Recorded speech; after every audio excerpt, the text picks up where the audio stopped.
मंगलाचरण करेंगे। ओम नमः सिद्धेभ्यः जय श्री ओम नमः सिद्धेभ्यः जय श्री ओम नमः सिद्धेभ्यः। मंगलम भगवान वीरो मंगलम गौतमो गणि मंगलम कुंद कुंदाद्यो जयधर्मोस्तु मंगलम। सर्वमंगल मांगल्यम सर्वकल्याणकारकम प्रधानम सर्वधर्माणां जैनं जयतु शासिनं जैनं जयतु शासिनं जैनं जयतु शासिनं। क्रिया परिणाम और अभिप्राय के अंतर्गत हम व्यवहाराभासी जीवों के बारे में विस्तार से पढ़ रहे हैं। जो कुछ हमने ये जो चर्चा भी की, मिथ्या दृष्टि द्रव्यलिंगी मुनि की चर्चा की और बाकी की जो कैटेगरीज की बात करी, उनके साथ साथ हम बहुत से लोग जो व्यवहार आचरण से ही मोक्ष मान लेते हैं, ऐसे व्यवहाराभासी का मुख्य रूप से ये प्रकरण चल रहा है। इसमें जो आज अपन और एक विशेष बात पढ़ने वाले हैं, जो पहले भी पढ़ चुके हैं, कि जो बाह्य क्रियाएं आदि हैं उनसे खाली पुण्य और पाप की प्रक्रियाएं जो अघातीय कर्मों पर ही लागू होती हैं, मात्र उसमें उलटफेर होता, उन क्रियाओं के द्वारा मोक्ष मार्ग प्रशस्त कदापि नहीं होता। उन क्रियाओं के द्वारा घातीय कर्मों में कुछ परिवर्तन नहीं होता, मात्र उन क्रियाओं से। लेकिन क्रियाओं के पीछे अगर आपका अभिप्राय सुधर जाए तो अवश्य ही उनका लाभ होता है। अभिप्राय की ही वैल्यू है। ये बात अपन फिर से समझेंगे कि जो व्यवहाराभासी जीव है उसका अभिप्राय सुधरा नहीं है, उसकी दृष्टि अभी मिथ्या ही बनी हुई है, और वो जो कुछ भी क्रियाएं ये मान के कर रहा है कि ये धर्म है, ये उसकी उल्टी मान्यता है। और उल्टी मान्यता वाला को ही मिथ्या दृष्टि कहते हैं। तो देखो अपन इसके आगे बात करते हैं। सर, एक यहाँ पे छोटा प्रश्न है। हाँ बोलिए। आपने सही बोला कि जो क्रियाओं की वजह से शुभ अशुभ होने से घातीय कर्मों में इसका फर्क पड़ता है। हाँ। मगर उन क्रियाओं के दौरान अगर कोई द्वेष इस तरह का है जो क्रोध मान माया लोभ में परिवर्तित होता है, तो उसका इफेक्ट तो घातीय कर्म पे पड़ेगा। ये बिल्कुल सही कहा आपने। बिल्कुल सही उसका कहा। उसका जो कर्म बंध होगा वो अनंतानुबंधी का भी हो सकता है। मनोदमन का तो होता ही है। तो आपने सही कहा, वो चारों कर्म जो हैं जिसमें मोहनी भी जुड़ा हुआ है, हाँ मोहनी की अनंतानुबंधी जो मिथ्या दृष्टि है, उसकी तो अनंतानुबंधी कषाएं ही प्रमुखता से चल रही हैं। जी। तो उसमें ही एडिशन होगा। आपने बिल्कुल सही कहा। वो जो क्रियाएं कर रहा है पुण्य बढ़ाने के लिए और धर्म मान के जो कर रहा है, ज्यादातर उन प्रक्रियाओं के कार्यान्वयन में वो ऐसा ही करता है, जिससे कि उन चार घातीय कर्मों में वृद्धि हो जाती नहीं, मेरा मतलब और इसमें है। एकदम सही बात आपने कही। एक और चीज बोला मैंने हाँ। कि जो क्रिया कर रहा है, शुभ क्रिया कर रहा है, शुभ भाव से कर रहा है, हाँ। ये तो उसका सत पुण्य का बंध भी हो सकता है। मगर उन क्रियाओं के द्वारा जो उसके परिणाम हैं, अभिप्राय तो उसका ऑलरेडी विपरीत है। उस, हाँ। उसके परिणाम अगर क्या कहते हैं अशुभ हो रहे हैं, तो उनका सीधा फर्क उनके घातीय कर्मों में पड़ेगा। ये मेरा कहने का मतलब। हाँ, बिल्कुल। परिणाम तो उसके नेगेटिव हैं, ये तो अपन जानते ही हैं। लेकिन उनमें और विशेष रूप से और उसका अनुभाग बढ़ जाता है। अगर उन क्रियाओं के माध्यम से, जैसे आप दर्शन कोई कर रहा है, आपने सोचा यार इसको हटा करके मैं चला जाऊं, पहले मैं हाँ दर्शन कर लेता हाँ हूँ। हाँ हाँ। कोई आपने चालाकी सोची। हम्म, कोई अभिषेक कर रहा है, आपने सोचा आज चतुर्दशी का दिन है, इसको ऐसा फंसाओ जाल में कि ये आज ना करे और मैं कर लूं। ऐसे बहुत से सोचते हैं। तो वो जो कुछ करेगा क्रिया, वो निश्चित ही पाप का बंद करने वाली है। क्योंकि उसको सारे टाइम तो इसी पर प्रसन्न होता रहेगा, मैंने उसको कैसे मूर्ख बनाया। स्वयं की मायाचारी के भाव ही जो है उसको प्रशंसा देते रहेंगे उसको। और वो उसी में लगा रहे, बार बार अपने उस मायाचारी के भाव का अनुमोदना स्वयं ही करता रहेगा। नहीं तो मतलब मेरा स्ट्रेस करना यही था कि इन क्रियाओं के पाप कर्म के बद से घातीय कर्म पे भी अफेक्ट पड़ता है। बॉफेट कब पड़ेगा? इसलिए जो अपन ने पाप का प्रकरण जोड़ा ना, जी हाँ। कि पाप और पुण्य दोनों होते हैं, अघातीय कर्म में तो जाते ही जाते हैं उनका कंट्रीब्यूशन, साथ में ही चूंकि वो चारों पाप प्रकृतियां ही हैं जी घातीय कर्मों की, उनमें वो इजाफा हो जाता है। और वहां कोई पुण्य प्रकृति होती नहीं है, जी ये जो पुण्य है उसका इसलिए वहां जाता नहीं। जी। या हाँ। उसको कितना नुकसान हो रहा है, उस पुण्य का लाभ उसको घातीय कर्मों में नहीं मिल रहा नहीं, मैं वही बात को है। स्ट्रेस करना चाहता था। हाँ, एकदम सही बात है। तो इसलिए हमें इन बातों से सबक लेना है कि जो व्यर्थ की जो बाह्य क्रियाएं हैं उनको करने का हठ मत करना।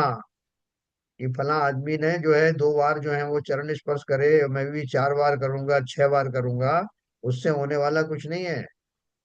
और इसने जो है कपड़ा घुमाया तो उसने जरा सी देर घुमाया, मैं तो 1 घंटा रख लूंगा। ये सब चीजें हमारी अज्ञानता के कारण हम करते हैं। उस समय को बचा करके और जिनेन्द्र देव की वास्तविक विनय आदि में अपने गुणों के चिंतवन में लगाओ, तो बहुत फर्क पड़ने वाला है। इसको जानते नहीं लोग, इसलिए वो मिथ्या क्रियाओं में ही संलिप्त रहते हैं। ठीक है ना? तो देखो कल अपन ने जो पढ़ा था वहां से आगे चलेंगे अपन। इतना लोग सोचते नहीं है, और वो तो देखा देखी चलता है मामला, कौन क्या कर रहा है मैं भी वही करूं। देखिए अपन ने ये पढ़ा था, घातिया कर्मों का बंध बाह्य प्रकृति के अनुसार नहीं होता है, अंतरंग कषाय शक्ति के अनुसार होता है। इसलिए द्रव्यलिंगी को सभी घाती कर्मों का बंध, अभी देखो आपने जो बात कही ना, हाँ तो कि जो घाती कर्म का बंध उसका सामान्य रूप से चल रहा था। सर, इसका क्वेश्चन जरा बता देंगे। हाँ हाँ, क्वेश्चन।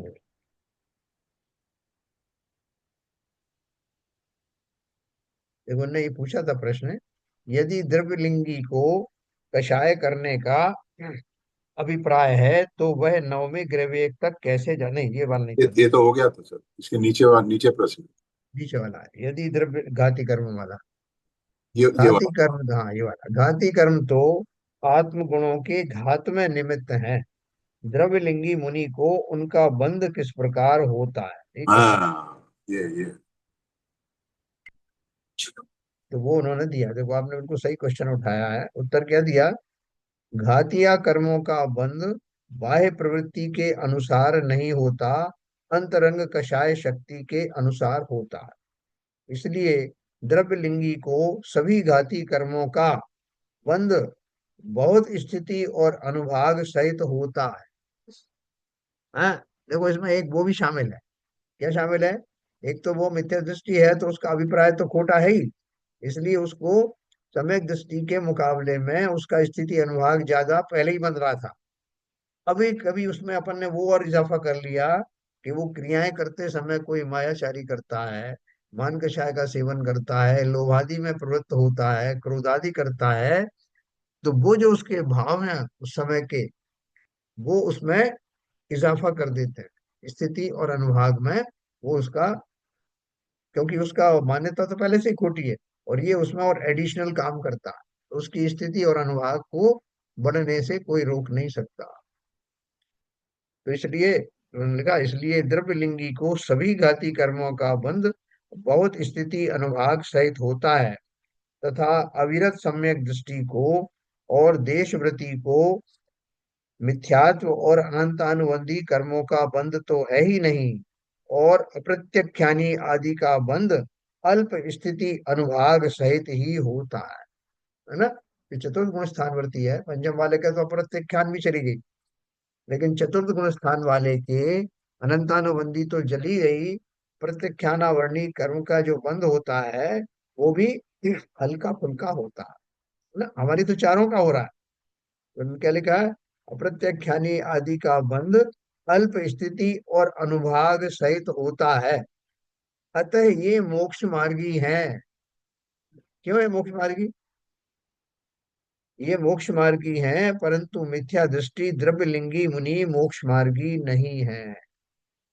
मोक्ष मार्गी क्यों हो गए? अगर उनका अनुभाग कम हो रहा है, स्थिति कम हो रही है, तो वो मोक्ष मार्गी कैसे हो गए बताओ सी विजन साहब? इतने मात्र से मोक्ष मार्गी हो गए क्या कि उनका अनुभाग कम हो रहा है और स्थिति कम हो रही इस रास्ते पे तो जा रहे हैं। है? मोक्ष मार्ग के रास्ते पे तो नहीं। हाँ, तो रास्ता कैसे बना? इसको हम कैसे ना हाँ, गए हैं। तो क्या बोल रहे हैं मोक्ष मार्गी क्यों हो गए?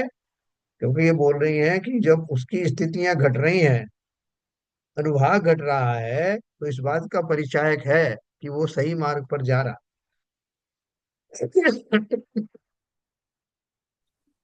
क्योंकि घातीय कर्मों का किंचित भी बिगाड़ होना वो तभी संभव है जबकि आप सन्मार्ग पर लगे हों। घाती कर्म का अर्थ ही क्या है? जो आत्मा के मूल गुणों का घात करे। तो आत्मा के मूल गुणों का घात तो मिथ्या दृष्टि का निरंतर चल रहा है, लेकिन सम्यक दृष्टि की जो चौकड़ियां कम हो रही हैं, जो उसका इंटेंसिटी कम हो रही है, वो इस बात का परिचायक है कि वो घातीय कर्मों के द्वारा स्वभाव का घात होने में कमी आ गई। वो कमी आना ही इस बात का द्योतक है कि वो मोक्ष मार्ग पर चल रहा है।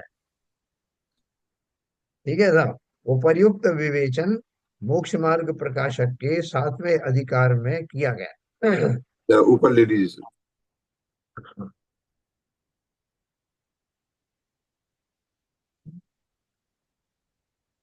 इस प्रकरण में पंडित टोडरमल जी स्पष्ट करना चाहते हैं कि अभिप्राय में विपरीतता होने के कारण द्रव्यलिंगी मुनि मोक्ष मार्गी नहीं है।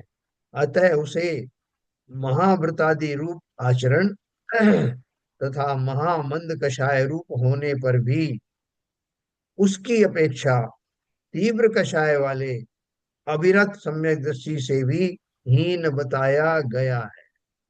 देखो, हर चीज की अपेक्षा होती ना। एक अपेक्षा से उनको ज्यादा श्रेष्ठ बताया, एक अपेक्षा से उनको उनसे हीन बताया।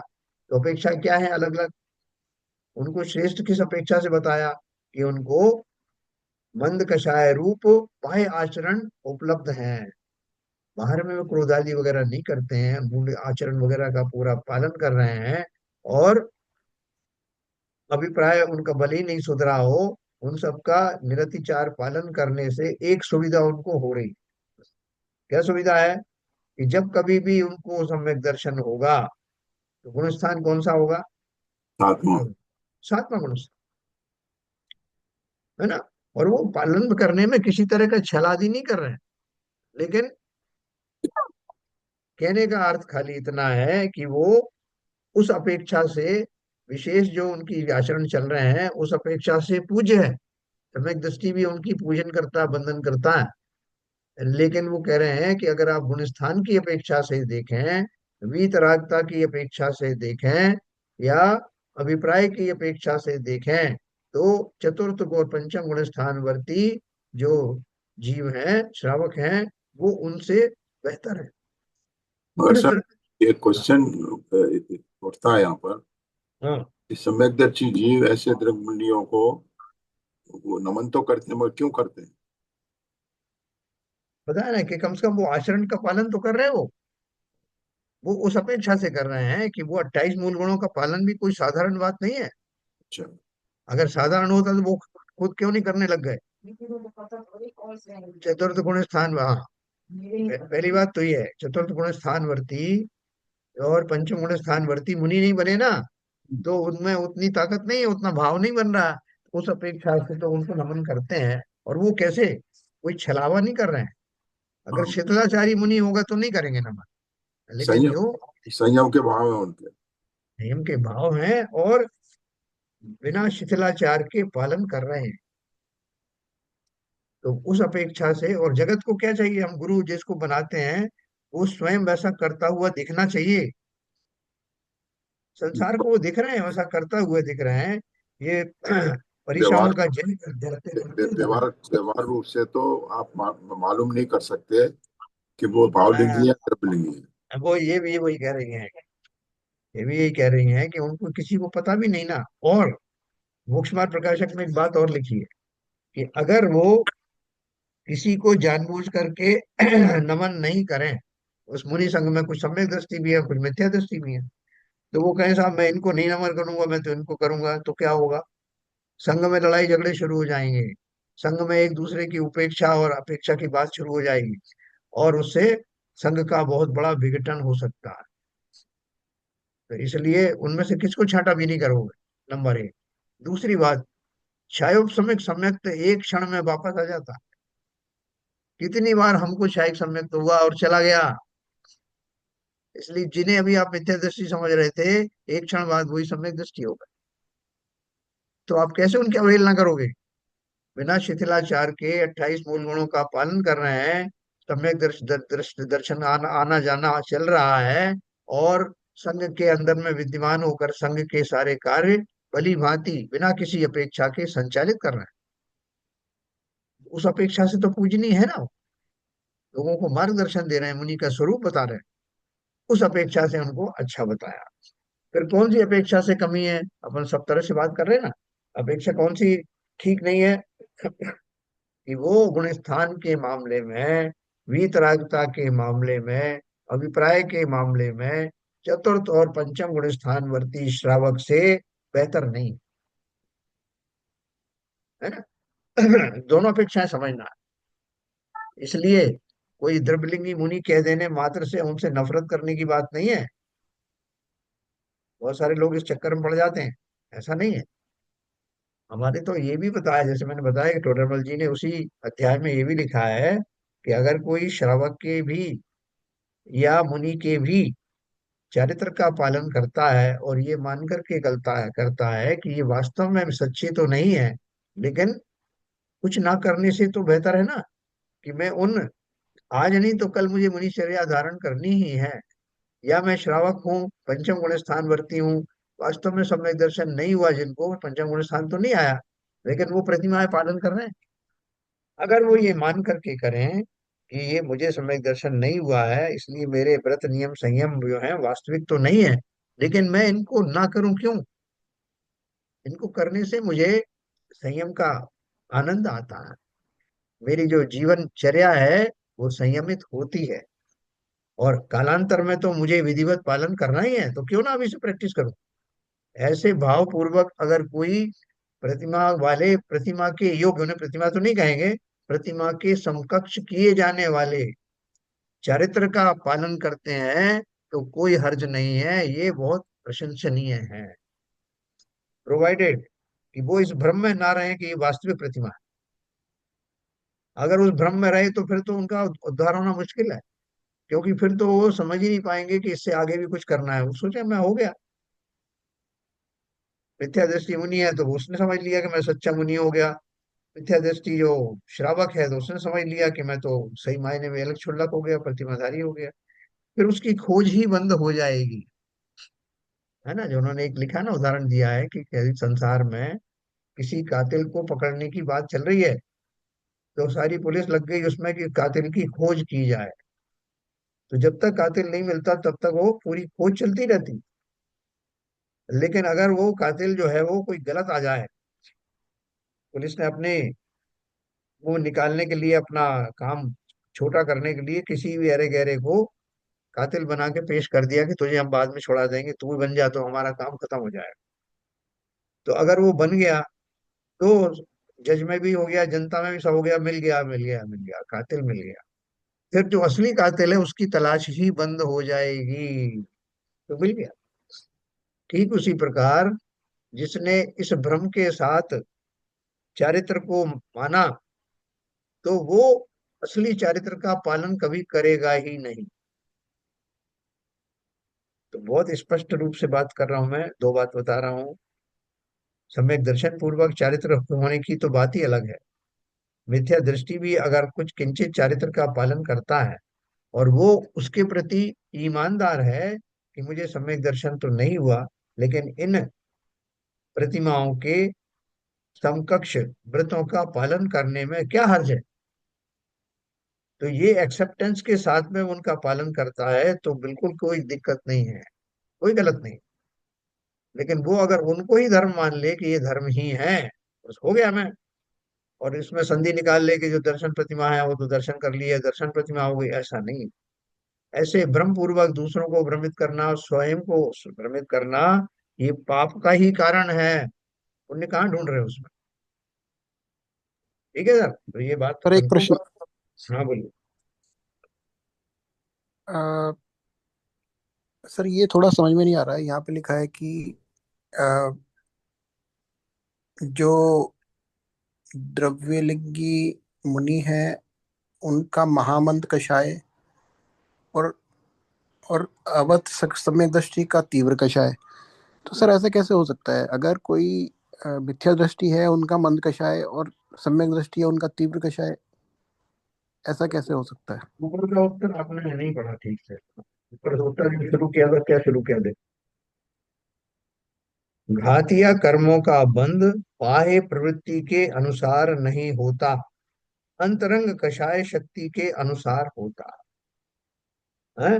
तो बाह्य में तो उनका कोई कषाय दिखाई नहीं देगा आपको, किसी पे क्रोध करते हुए नजर नहीं आएंगे, कोई मान कषाय का कोई प्रकरण नहीं आएगा, कोई मायाचारी का प्रकरण नहीं आएगा, कोई लोभ आदि का प्रकरण नहीं आएगा। ये उनकी बाह्य संयम की अवस्था है। लेकिन अंतरंग में क्या चल रहा है कि मैं मुनि हूँ, शरीरधारी, ये मुनि रूपी शरीर को धारण किए हुए हूं मैं, और इस समय मुझे, जब तक मुनि हूं, मुझे कषाय कहीं करना नहीं, इनको मंद रखना है, क्रोध आदि कषाय उल्टे आए नहीं कहीं, ऐसा अभिप्राय में बस रहा है। और जो दोष लगता है वो अभिप्राय का लगता है। तो यहाँ मंद कषाय का अर्थ क्या है?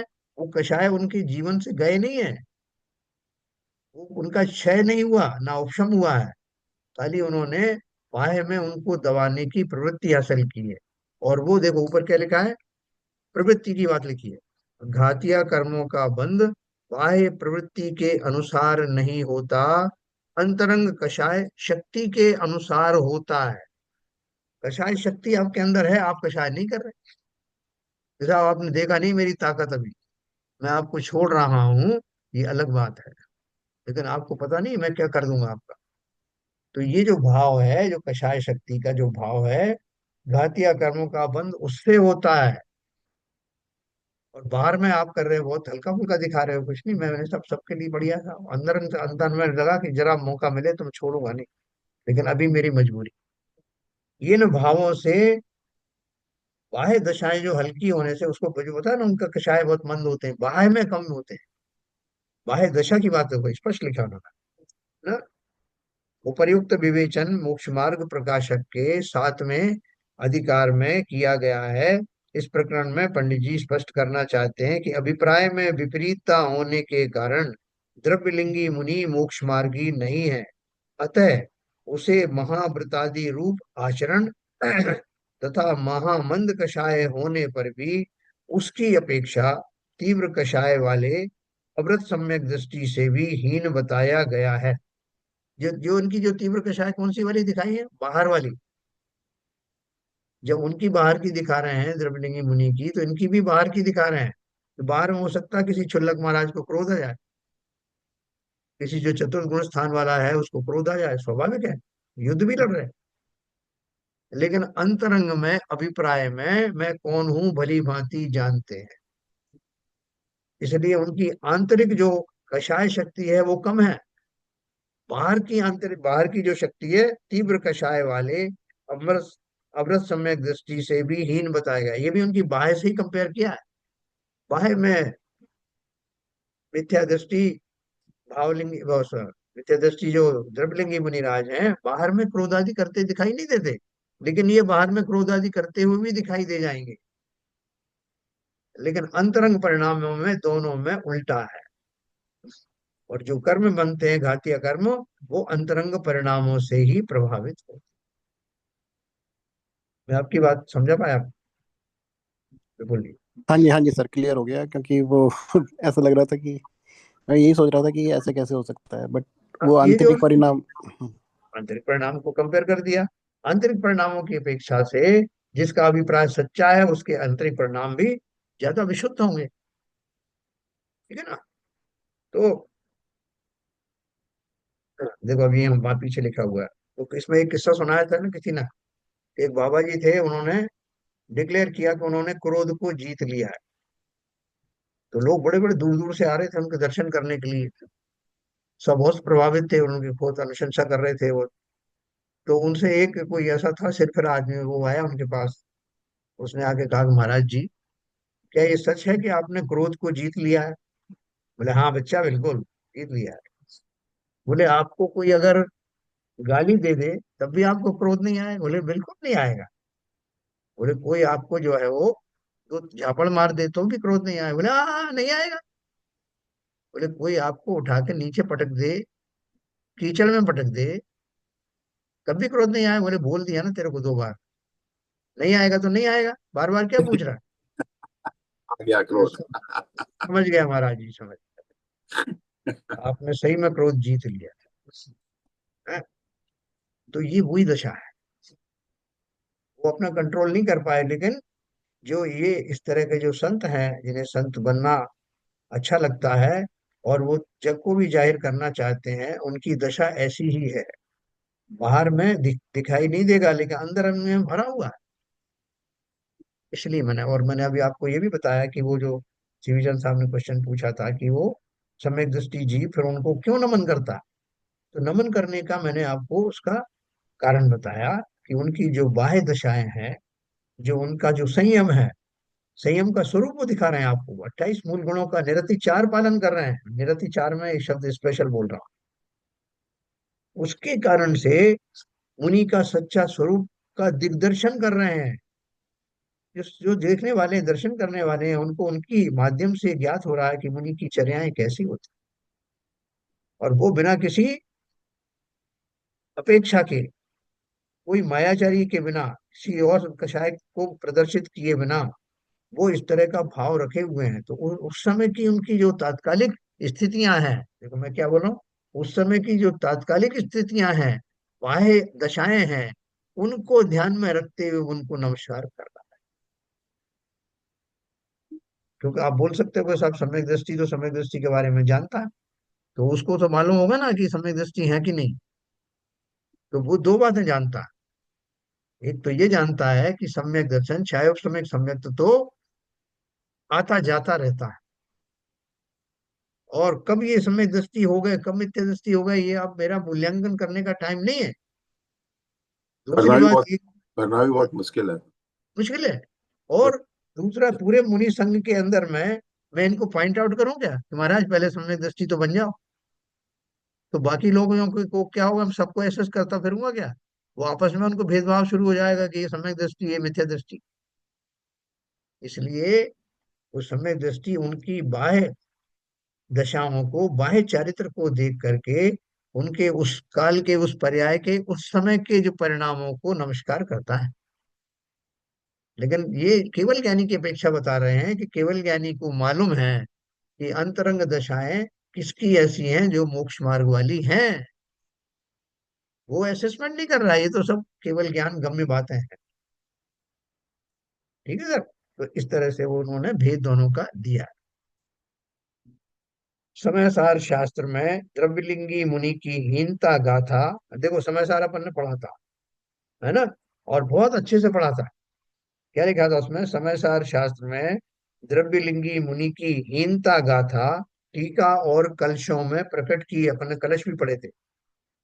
तथा पंचास्ती काय टीका में, हमारी मेमोरी थोड़ी सी शॉर्ट होती है, तो बहुत विस्तार से पढ़ा था पति है।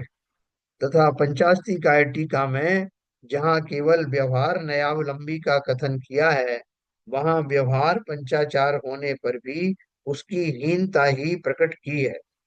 तथा प्रवचन सार में संसार तत्व द्रव्यलिंगी को कहा है।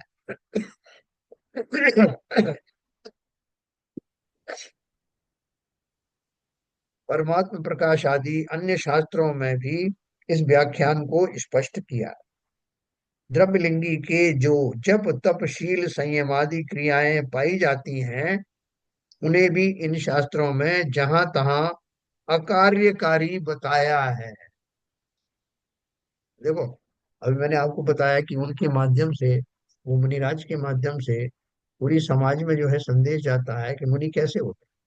उनका स्वरूप देख करके लोगों को मुनि की दशा का ज्ञान होता है। मुनि उनका, मुनियों का वो बहुमान करते हैं, वो सब ठीक है। लेकिन उन मुनि राज को क्या फायदा होता है?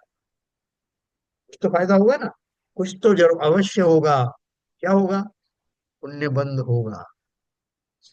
लेकिन वो लाभ नहीं होगा जिसके लिए मुनि बना जाता है।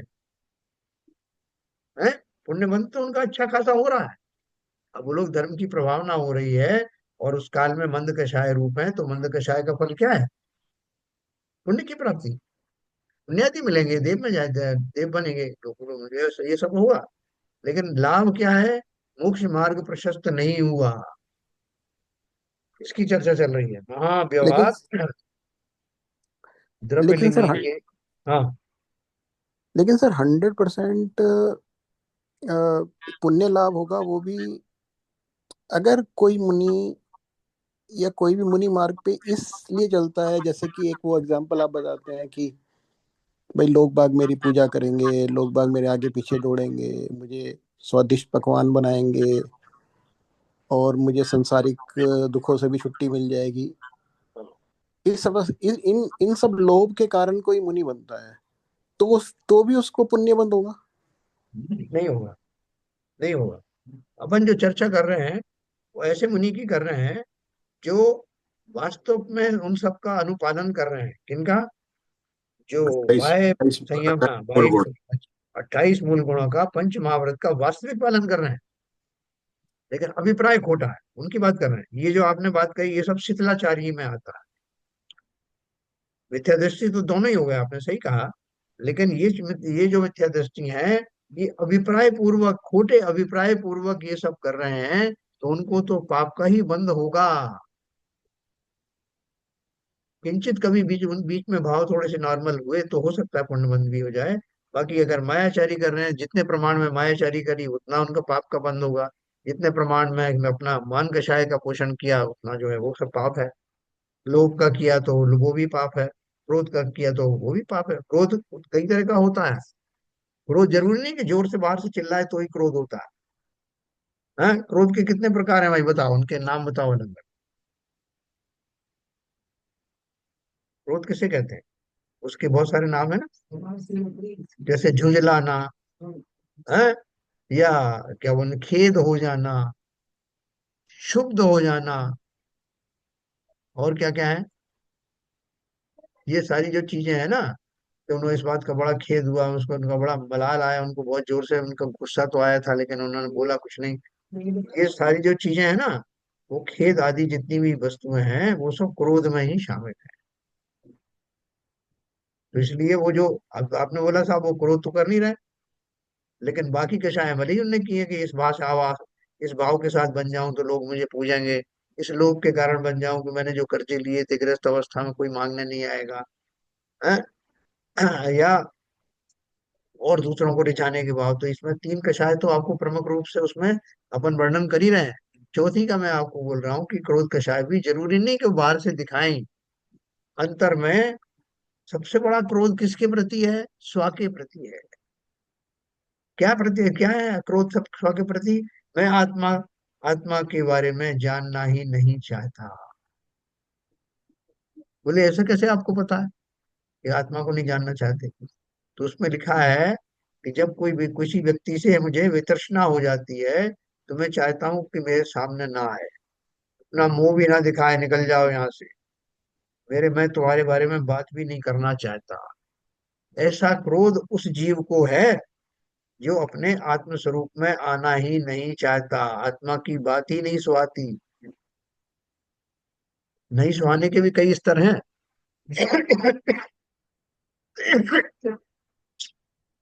है ना? नहीं सुहाने का अर्थ क्या है? मैं आत्मा की परवाह ही नहीं करता, मैं मुनि व्रत धारण करूंगा बिना बिना आत्मा की बात किए हुए, बिना आत्मा का संज्ञान लिए, बिना आत्मा के स्वरूप को जाने हुए, बिना भेद विज्ञान किए। ये सब आत्मा के प्रति अनंत क्रोध के लक्षण हैं। और जब तक ये क्रोध रहेगा, बाकी तीन का शायद तो जैसे आपने बताया वैसी है ही। तो ऐसे जीव को उस मुनि दशा में क्या लाभ हुआ? है ना? तो लाभ कहीं थोड़ा बहुत हुआ हुआ होगा, ज्यादातर तो आपका ही बंद होता है। ये मुनि के ऊपर ही लागू नहीं है, ये बात हम और आपके ऊपर भी लागू है कि हम मंदिर गए तो हमने क्या किया। तीरथ चाले दो जन चित चंचल मन चोर, एक ही पाप ना उतरया और 10 मन लाए और। मंदिर गए तो क्या किया, इससे झगड़ा किया, उससे झगड़ा किया, उसकी बात सुनी, उसकी चुगली की, उसने आज ऐसा किया, उसने ऐसे कपड़े पहने, इनमें लग रहा, क्या हासिल किया। इससे तो हो सकता है कि नहीं जाते तो खोटे परिणाम नहीं होते, ऐसा भी हो सकता है। इसलिए बहुत सतर्क रहने की जरूरत है। जिन क्रियाओं को मैं करने जा रहा हूँ, उन क्रियाओं को कम से कम इसलिए तो निश्चय निश्चय बोल के अंदर प्रविष्ट करता हूँ कि ये जो मेरे कषाय भाव हैं, ये बाहर ही छूट जाए। कम से कम उतने समय के लिए जितनी देर मैं जिनेन्द्र देव के सानिध्य में हूँ, उतनी देर तो छूटे ना। इस भाव से जाता हूँ। लेकिन देखो, हम वास्तव में उसका अनुपालन नहीं करने के कारण हम कब के मोक्ष मार्गी बन गए होते, जो हम नहीं बन पाए। ये जो बारीकियां हैं, ये समझने से हमें अपने भावों को संभालने में विशेष लाभ होगा। तो उन्होंने क्या लिखा है, द्रव्य लिंगी के जो जप तप शील संयम आदि क्रियाएं पाई जाती हैं, उन्हें भी इन शास्त्रों में जहां वहां अकार्यकारी बताया है। देखो आप, उन्होंने सब शास्त्रों का रेफरेंस दिया आपको, इसीलिए दिया है कि भैया आप मेरी बात मत मानो, लेकिन जो मूल ग्रंथ है उसमें ये लिखा हुआ है। क्या लिखा हुआ है, द्रव्य लिंगी के जो जप तप शील संयम आदि क्रियाएं पाई जाती हैं, उन्हें भी इन शास्त्रों में जहां तहां अकार्यकारी बताया है। सो वहां देख लेना कि किस अपेक्षा से बताया। यहाँ ग्रंथ बढ़ जाने के वैसे नहीं लिखते।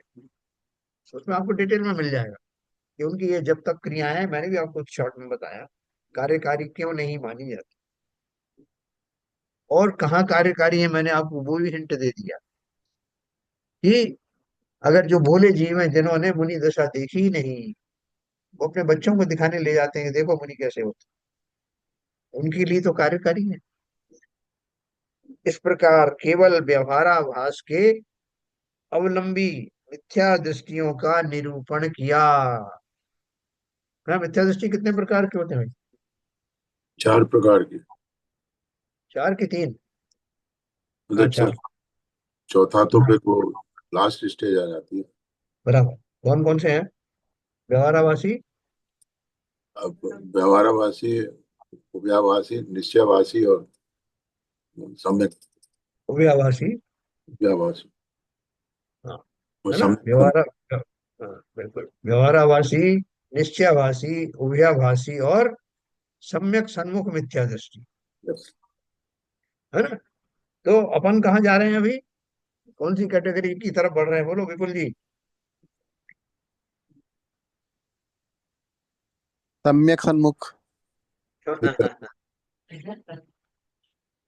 हाँ, सम्यक सन्मुख बढ़ रहे हैं, कुछ सही है, गलत बात नहीं है। क्योंकि उनके काफी लक्षण हमने अपने मिलान करके देखे और मिल रहे हैं। तो पंडित जी के उक्त विवेचन से स्पष्ट है कि उनके चिंतन में अभिप्राय की भूल का स्थान कितना महत्वपूर्ण है। अन्यथा वे द्रवलिंगी मुनि की हीनता के प्रतिपादक आगम प्रमाण नहीं देते हैं। ये बात उन्होंने अपनी तरफ से नहीं कही, टोडरमल जी ने। समय सार, प्रवचन सार, पंचास्तिकाय, सब ग्रंथों का उन्होंने रेफरेंस दिया। हाँ, है ना। तो बोल रहे हैं कि ये इसलिए आपको विशेष तौर से बताया जा रहा है कि आप भी इसको प्रामाणिक माने। इन इन ग्रंथों में लिखा है और तर्क सहित लिखा है। सबके घरों में एक एक समय सार की पुस्तक तो जरूर होनी चाहिए। और बाकी की जो पुस्तक उन्होंने बताई हैं, इस मोक्ष मार्ग प्रकाशक भी बहुत इंपॉर्टेंट पुस्तक है। ये सब अपनी लाइब्रेरी में जरूर रखना, कि हमारे बाद में हमारे बच्चे भी कभी देखेंगे, वो जिज्ञासावश देखेंगे, तो कुछ ना कुछ उन्हें मिले। द्रव्यलिंगी के देखो, द्रव्यलिंगी के बारे में बार बार क्यों लिखा, क्योंकि बहुत सारे भोले जीव जब जिन धर्म में देव शास्त्र गुरु की बात पढ़ते हैं, समझने की चेष्टा करते हैं, तो उनके सामने कोई नकली गुरु ना आ जाए, या वो स्वयं ही कोई नकली गुरु बनने की चेष्टा ना करें, इसके लिए आपकी आंखें खोल दी कि भैया सावधान रहो, ये कैटेगरी सुरक्षित नहीं है। बनो तो असली बनना, और नहीं बनो तो वहीं तक सीमित रहना जितने में आपके काम चल रहे हैं। आपने व्रत धारण किए 7वें गुण स्थान वाले, और आप पालन कर रहे हो, पहली प्रतिमा भी नहीं पालन कर रहे, तो क्या कर रहे हो? उसकी बजाय आप जो है 7वीं प्रतिमा, 10वीं प्रतिमा, 11वीं प्रतिमा के योग्य व्रत नियम संयम पालन कर रहे हो, मुनि नहीं बने, कोई हर्ज नहीं। लेकिन ऊंची भूमिका धारण करके नीची भूमिका के कार्य करना पाप ही नहीं, अपराध भी है। तो बहुत सावधान रहना। इसका अर्थ ये नहीं है कि मैं कोई नियम संयम धारण करूंगा ही नहीं। कीजिए शक्ति प्रमाण, शक्ति बिना शक्ति। अवश्य करना, उसमें कहीं कोई कोताही मत करना। तो देखो फिर क्या लिखा है, द्रव्यलिंगी के अभिप्राय में विपरीतता संबंधी इस विवेचन से यह स्पष्ट होता है कि अभिप्राय अर्थात श्रद्धा की परिणति, अभिप्राय का अर्थ क्या है? श्रद्धा की परिणति क्रिया और स्वभावों से निरपेक्ष और स्वतंत्र होती है। देखो ये अपन ने शुरू में ही पढ़ा था, क्या पढ़ा था? कि श्रद्धा यानी अभिप्राय कुछ और हो सकता है, परिणाम कुछ और हो सकते हैं, क्रिया कुछ और हो सकती है ना। क्रिया कुछ की कुछ होती है, क्या है, क्या क्या है वो? चिंतन कुछ, फिर संभाषण कुछ, क्रिया कुछ की कुछ होती है। तो क्या करूं? ये चंचलता की निशानी है, इसलिए स्थिरता निज में प्रभु पाऊं, जो अंतर का कालुष धोती है। तो जो लेंस लेते हो ना, उत्तल दर्पण, जिसको फोकस करके कागज के ऊपर एक किरण डाल देते हो और कागज में आग लग जाती है, क्या कंसंट्रेशन किया आपने? उस किरण का पुंज जो है एकत्रित हुआ एक जगह पर। ठीक उसी प्रकार उपयोग रूपी जीव का जो लक्षण है, उस उपयोग को अपने अंतर में लाने भर की देर है, और अंतर का कालुष चला जाता है। क्षण भर निज रस को पीछे तन, मिथ्यामल को धो देता है। मैं मिथ्या दृष्टि हूं ना, भगवान कुछ उपाय बताओ, क्या करूं? तो उन्होंने बोला एक क्षण की बात है भैया। बोले एक क्षण में कैसे हो जाएगा? बोले बताते हैं। क्षण भर निज रस को पीछे तन, मिथ्या मल को धो देता है। काशाइक भाव विनष्ट किए, निज आनंद अमृत पीता है। बोले उससे मुझे क्या लाभ होता है? बोले अनुपम सुख तब विलसित होता, केवल रवि जगमग करता है। दर्शन बल पूर्ण प्रकट होता, यही अरिहंत अवस्था है। और इससे ज्यादा क्या चाहिए तुम्हें? एक क्षण के अमृत पान करने से सदा सदा के लिए अमर हो जाने वाले हो। वो अमृत कोई बाह्य अमृत नहीं, क्षण भर निज रस को पीछे था। कितनी बढ़िया बढ़िया बातें कही हैं एक एक क्षण में, कैसे कैसे कवि हमको मिले हैं, है ना। पूरा उन्होंने सब कुछ बता दिया कि कैसे वो क्षण भर में आपको केवल्य की प्राप्ति होती है ना। उसके पहले उन्होंने सम्यक दर्शन के बारे में बताया। जग में जिसको निज कहता मैं, वह छोड़ मुझे चल देता है। मैं आकुल व्याकुल हो लेता, व्याकुल का फल व्याकुलता है। मैं शांत निराकुल चेतन हूँ, है मुक्ति रमा सहचर मेरी। यह मोह तड़क कर टूट पड़े, प्रभु सार्थक पल पूजा तेरी। सार्थक हो जाएगी पूजन प्रभु, अगर मेरा ये भवों भवों से चलने वाला मोह है, जो वस्तुओं के प्रति व्यक्तियों के प्रति बड़ा बना हुआ है, इससे छूटते ही तो सम्यक दर्शन हो जाने वाला है। और मेरी पूजा सफल हो जाएगी। कितने बढ़िया भाव। तो ये जो हमको, क्या नाम है इनका, अभय कुमार जी शास्त्री जो हमें बता रहे हैं, मोक्ष मार्ग प्रकाशक में से निकाल के बता रहे हैं कि हमारे लिए बहुत काम की चीज है। अंतरंग पर जोर दिया जा रहा है, अभिप्राय के ऊपर जोर दिया जा रहा है। इसको समय कर लो। पहले तो आपको कह देंगे तुम कोई व्रत उपवास करने की जरूरत भी नहीं, कुछ मत करो, भरपेट खाओ पियो सब मौज मस्ती करो, लेकिन अभिप्राय शुद्ध कर लो। आप समझ नहीं पाओगे कि इसमें क्या गुगली है। अभिप्राय जिनका सम्यक हुआ वो अनर्गल प्रवृत्तियों में जाएंगे क्या। आप कहते हैं साहब आप एक काम करो, आपको ध्यान अवश्य करना है 20 मिनट, और पूरा उपयोग लगाना है इसका। आप चाहो तो भरपेट खाना खाओ, 3 3 टाइम क्या 5 बार खाओ, जो मर्जी आए खाओ, लेकिन शर्त यह है कि आप 20 मिनट तक जैसा ध्यान कहा है वैसा करना। तो कितनी कोशिश कर ले, अगर 20 मिनट का लक्ष्य है उसका, तो ये सारे अपने आप छूट जाने वाले हैं। काय का खाना काय का पीना अपने आप समता में आएगा, अपने आप उसको विषयों से विरक्ति होने लगेगी। तो यहाँ इसलिए अभिप्राय पर जोर दिया जा रहा है। कुल 4 5 पेज और बचे होंगे, शायद कल तक हमारा हो जाएगा। इसमें ये विशेष जो चीज पकड़ने की है वो पकड़ना, कि मेरी क्रियाएं, मेरे परिणाम, वो वास्तव में उतना कोई गजब नहीं कर सकते अगर मेरा अभिप्राय सही नहीं है। मेरी मान्यता अगर गलत है, खोटी श्रद्धा है, तो 3 काल में भी मुझे सम्यक दर्शन नहीं होगा। तो विषय कषाय रूप क्रिया और परिणाम वाले सम्यक दृष्टि का अभिप्राय सही होता है। द्रव्यलिंगी के अभिप्राय में विपरीतता संबंधी इस विवेचन से यह स्पष्ट होता है कि अभिप्राय अर्थात श्रद्धा की परिणति क्रिया और शुभ भावों से निरपेक्ष और स्वतंत्र होती है। अभिप्राय की बात कर रहे हैं।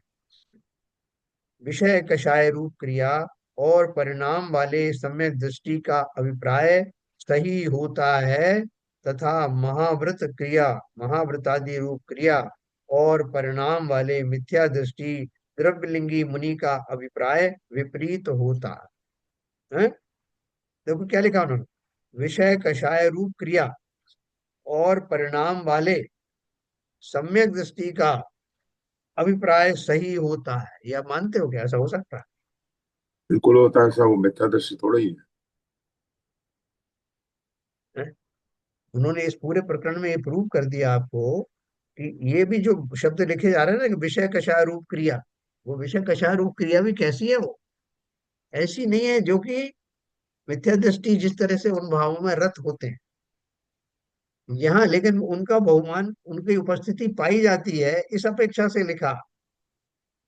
कौन सा सम्यक दृष्टि होगा जो भोगों में लिप्त हो जाएगा बुरी तरह से, लेकिन उसके, चूंकि गृहस्थ है तो घर में से पाए जाते हैं साधन, उन साधनों की प्राप्ति के या उपस्थित रहने की अपेक्षा से ये बात कही गई है कि विषय कषाय रूप क्रिया और परिणाम वाले सम्यक दृष्टि का अभिप्राय सही होता है, तथा महाव्रतादि रूप क्रिया और परिणाम वाले मिथ्या दृष्टि द्रव्यलिंगी मुनि का अभिप्राय विपरीत होता है। विपरीत अभिप्राय वाले जीव को निगोद से लेकर नवमे ग्रेवेय तक जाने योग्य परिणाम हो सकते हैं। कितनी बड़ी रेंज बताई है। हाँ, जरूरी नहीं कि जितने भी मिथ्यादृष्टि द्रव्यलिंगी मुनिराज हैं वो सब नवमे ग्रेवेय तक चले जाएं, ये भी आवश्यक नहीं, क्योंकि बीच में उनके कौन से भाव चल रहे हैं, कौन से परिणाम बिगड़ रहे हैं, उनके अनुसार भी तो उनका बंद हो रहा है ना। तो द्रव्यलिंगी जो नौवें ग्रेवेक तक जाते हैं वो तो एक्सट्रीम है, और उससे नीचे, नीचे का एक्सट्रीम कौन सा है, निगोद में भी जा सकते हैं। तथा यथार्थ अभिप्राय वाला जीव भी, उसकी क्या रेंज है, यथार्थ अभिप्राय वाला जीव भी देव गति में असंख्यात वर्षों तक रह सकता है। अब इससे आप निकालो निष्कर्ष। मैंने अभिप्राय भी सुधार लिया, और आप अभी मुझे मोक्ष नहीं भेज रहे। आप क्या बोल रहे हो कि देव गति में असंख्यात वर्षों तक रह सकता है, तो फिर मोक्ष मार्ग कहाँ हुआ? इसका जवाब बताओ विपुल जी।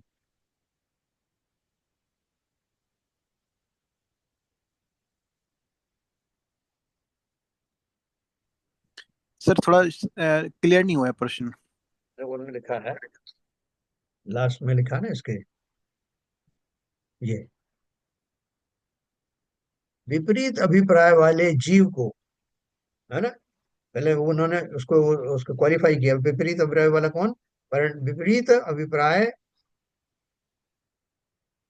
वाले, हाँ देखो, द्रव्यलिंगी मुनि और परिणाम वाले मिथ्या दृष्टि द्रव्यलिंगी मुनि का अभिप्राय विपरीत होता है। परिणाम सही है, क्रियाएं भी सही है।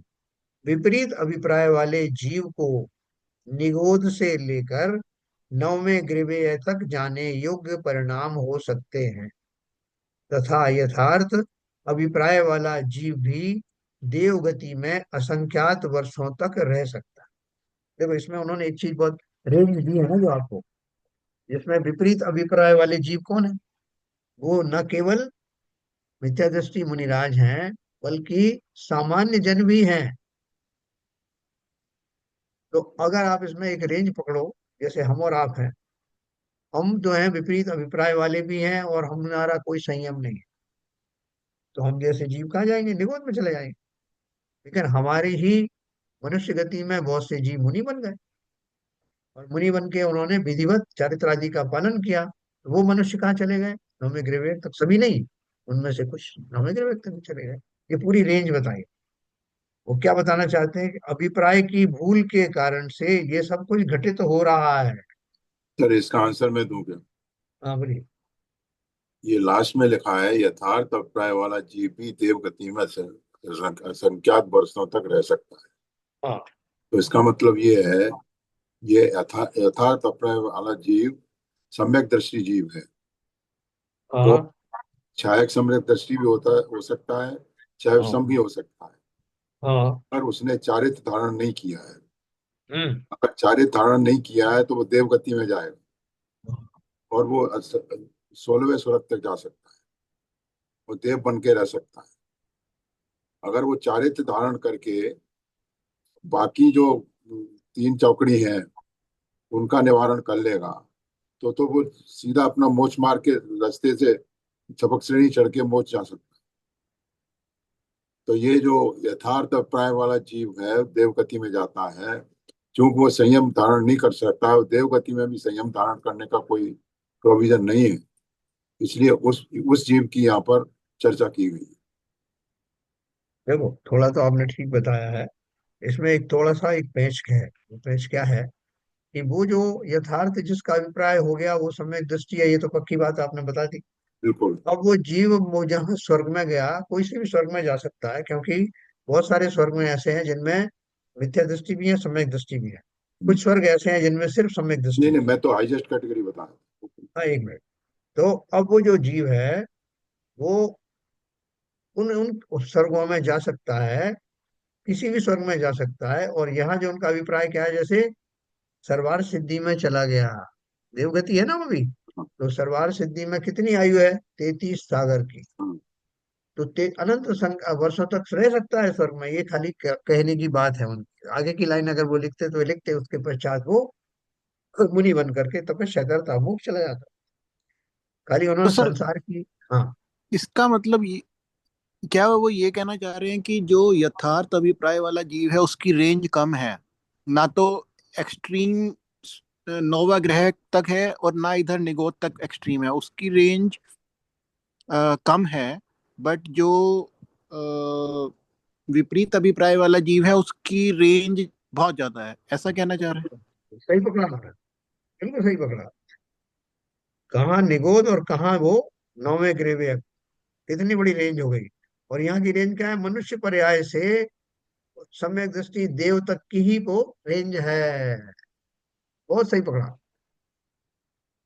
तो वो रेंज कितनी है? तो वो जाए, अब कितने हमारे तीर्थंकर हुए, वो सब क्या हुआ, कई कई भगवान तक तपस्या करते थे, मुख वहां चले जाते, स्वर्ग चले जाते थे, वहां से आते थे, फिर तपस्या करते थे, फिर चले जाते थे।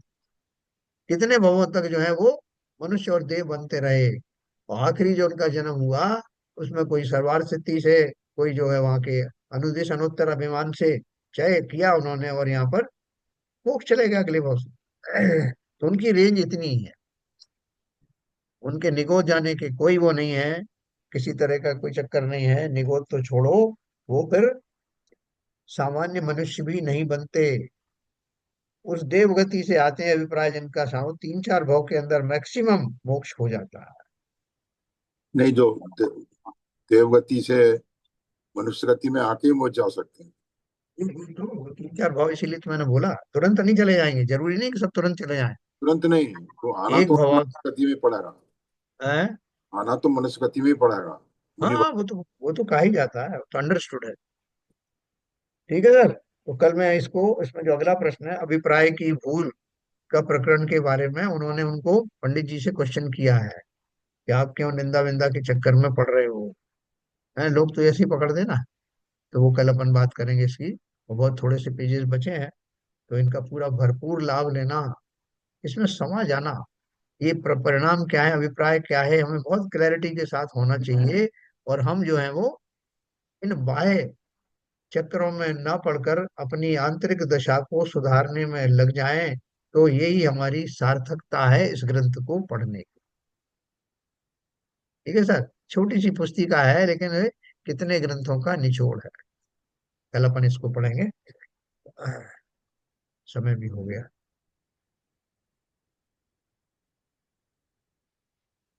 चलिए। हाँ, संजय प्रकाश जी दिनवाणी स्तुति करते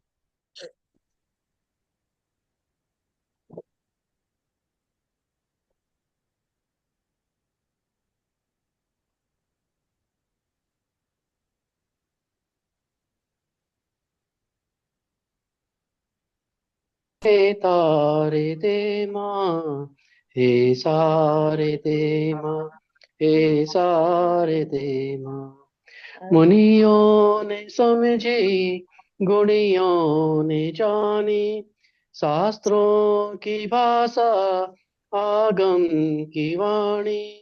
हम भी तो जाने, हम भी तो समझे, विद्या का फल तो हमें माँ तू देना।